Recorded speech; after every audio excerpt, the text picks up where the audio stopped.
আসসালামু আলাইকুম ওয়া রাহমাতুল্লাহি ওয়া বারাকাতুহু। সবাই কেমন আছেন? আশা করছি সবাই ভালো আছেন, আর আমিও আপনাদের দোয়ায় অনেক ভালো আছি। তো আজকে আমি আপনাদের মাঝে এমন একটা আমলের কথা বলবো, এই আমলটা যদি আপনি এই মুহররম মাসের আজকে হচ্ছে সোমবার, আর এই সোমবার দিন অথবা রাত আল্লাহ পাক রব্বুল আলামিনের দরওয়াজা খোলা থাকে। আল্লাহ পাক রব্বুল আলামিন আল্লাহ পাক রব্বুল আলামিনের দরজা খোলা। আপনি আল্লাহর কাছে যদি মাফ চান, ছোট্ট একটা দোয়ার কথা বলবো, এই দোয়াটা পড়ে আপনি যদি আল্লাহর কাছে মাফ চাইতে পারেন, আল্লাহ পাক রব্বুল আলামিন আপনার জিন্দেগির সব গুনাহ মাফ করে দিবি। আল্লাহ পাক রব্বুল আলামিন হচ্ছে অনেক দয়ালু, আরো বেশি দয়ালু হন এই মাসে। কেন জানেন? আমার আল্লাহ পাক রব্বুল আলামিনের কাছে 12 মাস হিসেবে গণনা করা হয়। কয় মাস? 12 মাস হিসেবে আল্লাহ পাক রব্বুল আলামিনের কাছে গণনা করা হয়। তো এই 12 মাসের ভিতরে আল্লাহ পাক রব্বুল আলামিন 4টে মাস স্পেশাল, আল্লাহর কাছে খুবই স্পেশাল। প্রথম হচ্ছে মুহররম মাস, জিলকদ জিলহজ মাস, 4 নম্বর হচ্ছে রজব মাস। এই 4টে মাস আল্লাহর কাছে অনেক প্রিয়, আল্লাহর কাছে অনেক স্পেশাল মাস। এই মাসে যদি আল্লাহর কাছে আপনি হাত তুলে ক্ষমা চাইতে পারেন, আল্লাহ পাক রব্বুল আলামিন অন্য অন্য মাসের থেকে এই মাসে আপনারটা আরো বেশি গুরুত্ব দিবে।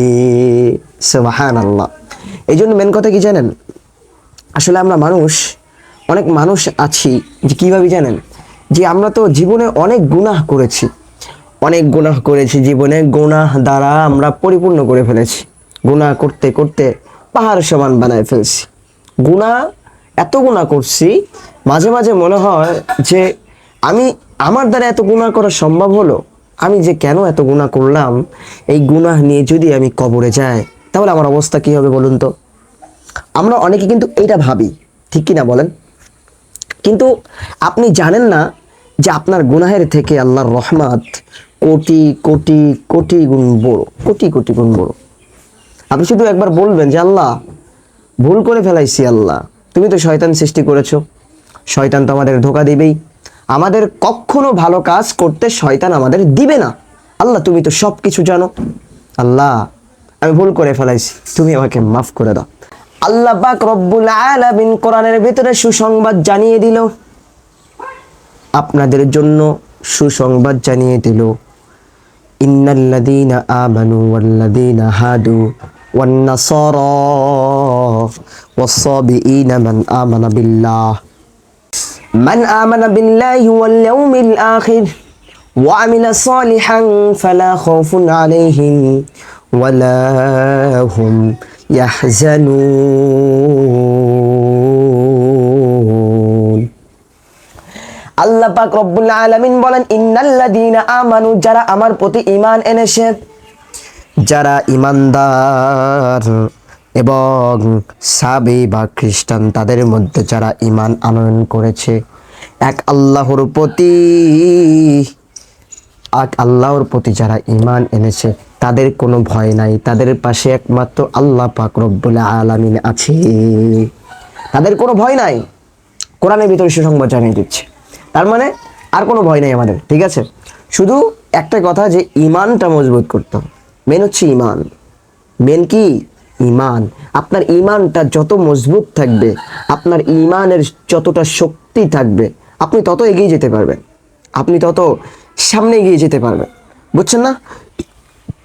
এই জন্য আমাদের ঈমানটাকে বেশি বেশি করে শক্ত করতে হবে।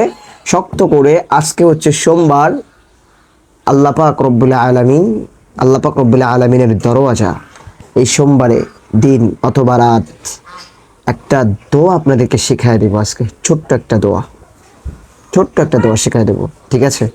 এই দোয়াটা যদি আপনি পড়তে পারেন, 3 বার পড়বেন, মাত্র 3 বার, আল্লাহ আপনার জীবনের সব গুনাহ মাফ তো করে দিবেই, তারপর আপনার রিজিকের অভাব দূর করে দেবে।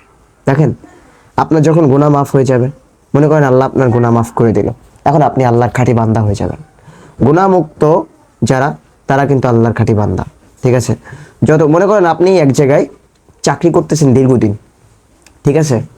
তো চাকরি করতে করতে আপনি কোনো ভুল করলেন না, একটা বছর তার এখানে চাকরি করলেন, 1 বছর চাকরিতে আপনার কোনো ভুল ত্রুটি সে পাইল না।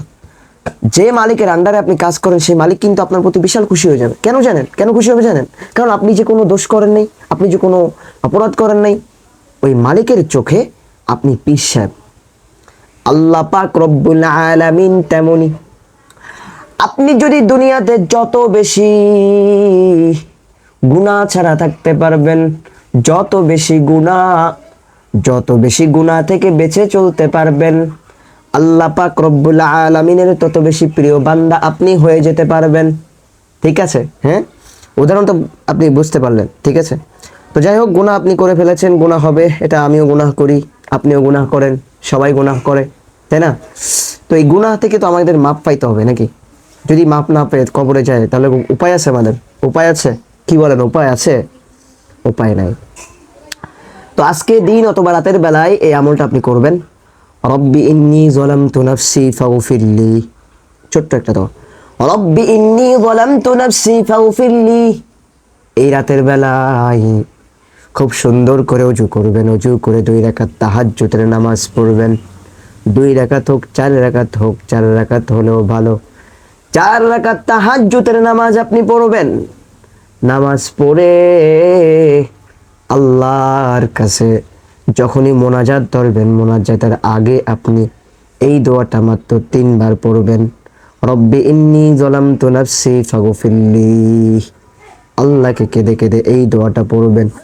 পড়ার পর আল্লাহর কাছে দোয়া করবেন, আল্লাহর আপনার মনের যা আছে আল্লাহকে খুলে বলবেন। আমার আল্লাহ পাক রব্বুল আলামিন আপনার সব কিছু মিটায় দিবে। সুবহানাল্লাহ। ঠিক আছে? আল্লাহ পাক রব্বুল আলামিন আমাদের সবাইকে এর ওপর আমল করার তৌফিক দান করুক। সবাই বলেন আমিন। তো আজকের ভিডিওটা এই পর্যন্ত। ভালো থাকবেন সবাই। এখনই বিদায় নিচ্ছি আপনাদের মাঝ থেকে। আসসালামু আলাইকুম ওয়া রাহমাতুল্লাহি ওয়া বারাকাতুহু।